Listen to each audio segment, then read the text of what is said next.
तीन तिगाड़ा काम बिगाड़ा। तीन बहुओं के रवैये से सासू माँ बहुत परेशान थी। दरअसल बात ये थी कि तीनों बहुओं में किसी बात को लेकर अनबन हो गई थी।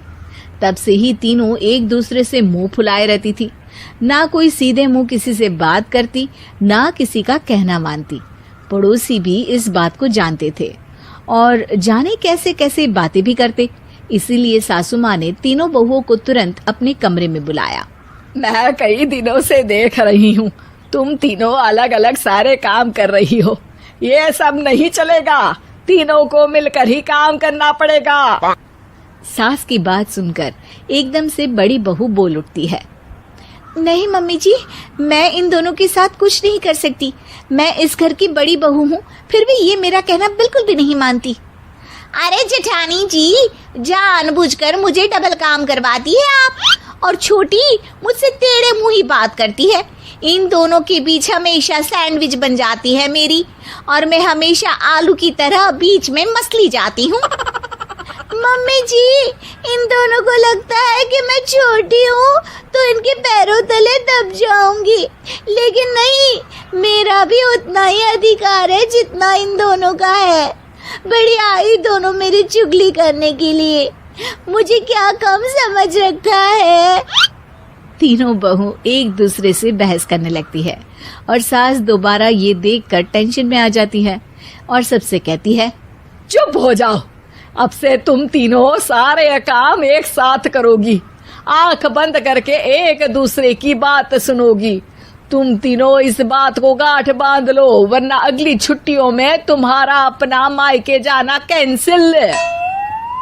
सास की बातें सुनकर डर के मारे तीनों हामी भर देती हैं। जी मम्मी जी, मैं समझ गई। हाँ मम्मी जी, जैसा आप कहें, आप जो कहेंगी मैं वही करूंगी। तीनों बहू सास की बात को गांठ बांध लेती है और वादा करती है कि अब से सारे काम वो तीनों एक साथ मिलकर ही करेंगी। ये सब देखकर सास खुश हो जाती है और वहां से चली जाती है। नीचे जाकर वो देखती है कि घर में शर्मा जी आए हुए होते हैं। सास जोर से आवाज लगाकर कहती है, अरे बहू, जरा चाय बनाकर तो लाना, शर्मा जी आए हैं। सास की बात सुनकर तीनों बहू तुरंत किचन की ओर भागती है और चाय बनाना शुरू कर देती है। मुझे तो एकदम मसाले वाली कड़क चाय पसंद है, तो हम शर्मा जी के लिए मसाले वाली चाय ही बनाएंगे। अरे नहीं दीदी, गर्मी के मौसम में मसाला चाय कौन पीता है? मैं तो शर्मा जी के लिए इलायची वाली चाय ही बनाऊंगी। ये कैसी बात कर रही हैं आप दोनों? मेरी मम्मी ने सिखाया है कि मेहमान को ज्यादा दूध और शक्कर वाली चाय देनी चाहिए, वरना वो घर वालों को कंजूस समझते हैं। तो मैं तो शर्मा जी को ऐसी ही चाय दूंगी। तीनों बहुएं अपने अपने तरीके से चाय में शक्कर, मसाला, पत्ती सब डाल देती है। उबलने के बाद तीनों मिलकर चाय बाहर लेकर जाती है और शर्मा जी और सासू माँ को देती हैं। चाय पीने के बाद शर्मा जी सासू माँ को देखकर शर्मा जाते हैं और शर्मिंदा महसूस करते हैं कि आखिर उन्होंने चाय पीने के लिए हामी क्यों भरी। सासू माँ भी चाय पीना शुरू करती है और कहती हैं, अरे बहू, ये कैसी चाय बनाई है? चाय है या मीठे दूध की बासुंदी? हाँ, चाय अच्छी नहीं लगी क्या? कोई बात नहीं, हम पराठा बनाकर लाते हैं। चलो चलो अंदर। हाँ हाँ चलो, हाँ आती हूँ मैं भी। नहीं नहीं, मेरा पेट चाय ने ही चौपट कर दिया, वही काफी है।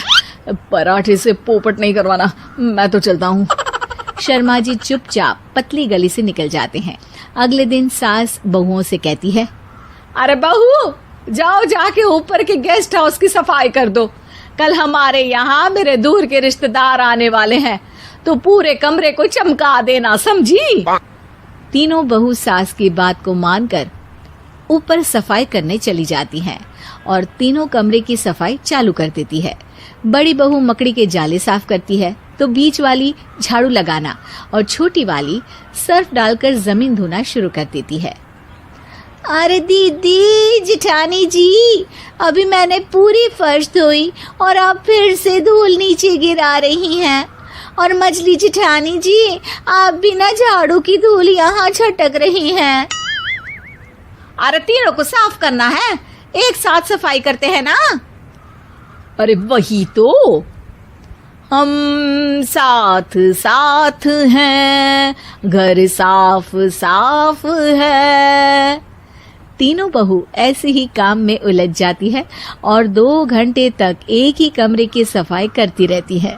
बहुत देर से अपनी बहुओं को ना देखने के कारण सास ऊपर कमरे में उन्हें देखने जाती है, लेकिन कमरे में घुसती ही वो गीली फर्श पर फिसलने के कारण नीचे गिर जाती है। ओरी मोरी मैया, हड्डी मरोड़ के रख दी। आए मेरी तो कमर ही टूट गई रे। तीनों बहुएं सास को उठाती हैं और बिस्तर पर सुला देती है। अरे मेरे हाथ पैर दर्द कर रहे हैं, दबा दो, आराम मिलेगा। हाँ जी माँ जी। अरे जी माँ जी। और तीनों बहुएं एक साथ सास के हाथ को दबाना शुरू कर देती हैं। माँ की तो चीख ही निकल जाती है और नतीजा ये होता है कि सास के बचे हुए शरीर में भी दर्द उठ जाता है। हाय राम, ये क्या कर दिया तुम तीनों ने। अरे मेरी तो किस्मत ही फूटी है कि तुम जैसी बहुएं मुझे मिली।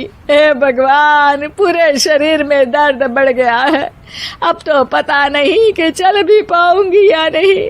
माफ करो, मुझे गलती हो गई मुझसे कि तुम तीनों को एक साथ काम करने के लिए बोला।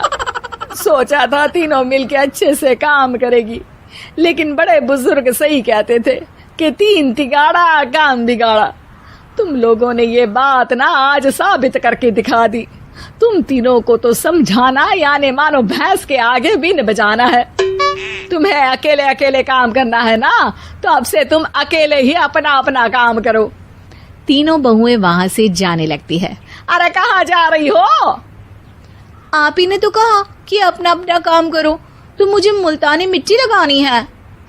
अरे मुझे भी तो नेल पॉलिश लगानी है, मुझे ना मेहंदी लगानी है।